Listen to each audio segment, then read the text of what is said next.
അസ്സലാമു അലൈക്കും. എല്ലാവർക്കും സുഖമല്ലേ? എല്ലാവരും സുഖമായിരിക്കാൻ വേണ്ടി ദുആ ചെയ്യുന്നു.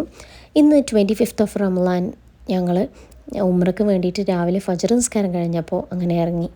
അങ്ങനെ ഉംറ ഒക്കെ പോയോണ്ടിരിക്കുകയാണ്. അപ്പോൾ നമുക്കറിയാം ഈ കഅബ എന്ന് പറയുന്നത് പിന്നെ അള്ളാഹു നമുക്ക് തന്നിട്ടുള്ള ആദ്യത്തെ പ്ലേസ് ഓഫ് വേർഷിപ്പാണ് അല്ലേ. അതിൻ്റെ അർത്ഥം ക്യൂബ് എന്നുള്ളതാണ്. പക്ഷേ അതിൻ്റെ പിന്നിലുള്ള ഒരുപാട് തലങ്ങളുണ്ട് നമ്മൾ മനസ്സിലാക്കേണ്ട. സൂറ ആൽ ഇമ്രാനിൽ ഇതിനെക്കുറിച്ചിട്ട് അള്ളാഹു വളരെ വ്യക്തമായിട്ട് കഅബ നിങ്ങൾക്ക് തന്നിട്ടുള്ള ആദ്യത്തെ സ്ഥലമാണ് എന്നുള്ളതും കൂടി പ്രതിപാദിച്ച ആയത്തുകളുണ്ട്. അപ്പോൾ അത്രയും ഭയങ്കര ഇമ്പോർട്ടൻസ് കൊടുത്തിട്ട് ആ ഒരു സ്ഥലം ചൂസ് ചെയ്തിട്ട് അള്ളാഹ് നമുക്കത് ഈ ഭൂമിയിലുള്ള മൊത്തം ജനതയ്ക്കത് തരണം എന്നുണ്ടെങ്കിൽ എത്രത്തോളം അതിന് ഇമ്പോർട്ടൻസ് ഉണ്ട്. എത്രയോ പ്രവാചകന്മാരവിടെ വന്നു പോയി. അങ്ങനെ വളരെ ശ്രേഷ്ഠമായിട്ടുള്ള ഒരു സ്ഥലമാണ് മക്ക എന്നുള്ളത്. അപ്പോൾ ഇത് വിശ്വാസികളെ സംബന്ധിച്ചിടത്തോളം മാത്രം മനസ്സിലാവുന്ന ഒരു കാര്യമാണ്. അല്ലാത്ത ആൾക്കാർക്ക് അത് വെറും ഒരു സ്ഥലം, അല്ലെങ്കിൽ അവിടെ പ്രാർത്ഥിക്കാനുള്ള ഒരു സ്ഥലം, അല്ലെങ്കിൽ അവിടെ ഒരു കല്ലുണ്ട്, ഇങ്ങനെയൊക്കെയാണ് തോന്നുക. പക്ഷേ നമ്മൾ അവിടെ ഓരോ മനുഷ്യരും പോകുന്നത് പിന്നെ കല്ല് പ്രാർത്ഥിക്കാനല്ല, നമ്മൾ അള്ളാഹുവിനോട് തേടാനാണ് പോകുന്നത്.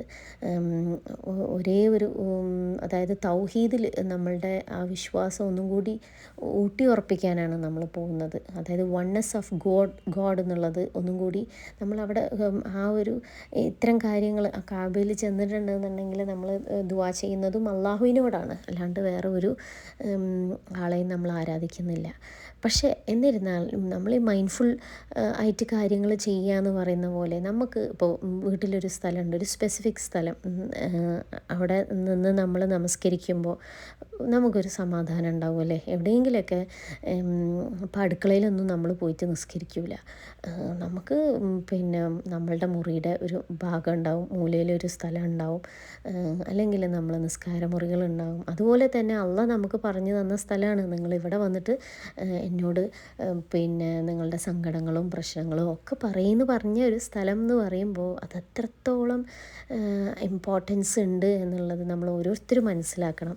അപ്പം അതുകൊണ്ട് തന്നെ അവിടെ പോയിട്ട് നമ്മൾ ഓരോ സമയത്തും എൻ്റെ ഒരു പേഴ്സണൽ എക്സ്പീരിയൻസ് എന്ന് പറഞ്ഞിട്ടുണ്ടെങ്കിൽ അവിടെ ചെന്ന് കഴിഞ്ഞിട്ടുണ്ടെങ്കിൽ നമുക്ക് മനസ്സിന് കിട്ടാവുന്ന വളരെ ടെൻഷൻ അടിച്ചിട്ടും പ്രശ്നങ്ങളോട് കൂടി പോകുന്ന ഒരാളാണെന്നുണ്ടെങ്കിലും ആത്മാർത്ഥമായിട്ട് നമ്മൾ ദുആ ചെയ്തിട്ടുണ്ടെങ്കിൽ നമുക്ക് തിരിച്ചു വരുമ്പോൾ വീട്ടിലേക്ക് ഈ തവാഫും സഅയും ഒക്കെ കഴിഞ്ഞ് തിരിച്ചു വരുമ്പോൾ നമുക്ക് കിട്ടുന്ന ഒരു കനം കുറഞ്ഞ ഒരു ഫീലുണ്ടല്ലോ, മനസ്സിൻ്റെ കനം കുറയുക എന്ന് പറയുമ്പോൾ കിട്ടുന്ന ഒരു സമാധാനം, ആ ഒരു ഫീൽ എന്ന് പറയണത് അത് നമ്മൾ അനുഭവിച്ചറിഞ്ഞേ മതിയാവും.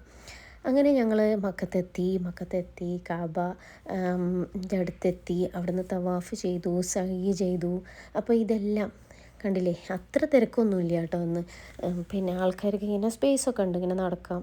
അങ്ങനെ ഭയങ്കര ഉന്തും തള്ളൊന്നും ഇല്ലാത്ത ഒരു രാവിലെയാണ്. അപ്പോൾ അങ്ങനെ പിന്നെ എനിക്ക് തോന്നും, അതായത് ഭയങ്കരമായിട്ടുള്ള ഒരു തിരക്ക് എന്നൊക്കെ പറയണത് ആ ഒരു ഫ്ലോയിൽ നമ്മൾ അവിടെ ചെന്ന് കഴിഞ്ഞിട്ടുണ്ടെങ്കിൽ നമുക്ക് എങ്ങനെയെങ്കിലും നമ്മൾക്ക് ആ ഒരു ഇബാദത്തുകൾ ചെയ്യണം. നമ്മൾ അള്ളാഹിനോടാണ്. അവിടെയുള്ള എല്ലാ മനുഷ്യരും ആരും അവിടെ വരുന്നത് വേറെ ഒരേ ഒരു കാര്യത്തിനാണ് വരുന്നത്, ഇബാദത്ത് ചെയ്യാനും അള്ളാഹുവിനോട് അവരുടെ സങ്കടങ്ങളും പ്രശ്നങ്ങളും ഒക്കെ പറയാനും പിന്നെ മാപ്പ് ചോദിക്കാനും അല്ലേ. എല്ലാ ആൾക്കാരും പരസ്പരം പക്ഷെ അവർ ഓൾറെഡി അവരുടെ മനസ്സൊക്കെ പ്യൂരിഫൈ ചെയ്തിട്ടാണ് ഉംറയ്ക്ക് വരിക. ചുറ്റുള്ള ആൾക്കാരോടൊക്കെ പിന്നെ മാപ്പ് പറഞ്ഞിട്ടും അല്ലേ, ഫോർഗീവ് ചെയ്തിട്ടും ഒക്കെയാണ് ആ സ്ഥലത്ത് വരുന്നത്. അപ്പോൾ അതുകൊണ്ട് തന്നെ അവിടെ ഒരു ഭയങ്കരമായിട്ടുള്ളൊരു പോസിറ്റീവ് ആംബിയൻസ് നമുക്ക് ഉണ്ടാവും. നമ്മൾ പിന്നെ അതെന്താണ് എനിക്കെങ്ങനെ അത് പറഞ്ഞ് തരാമെന്നുള്ളത് എനിക്കറിയില്ല.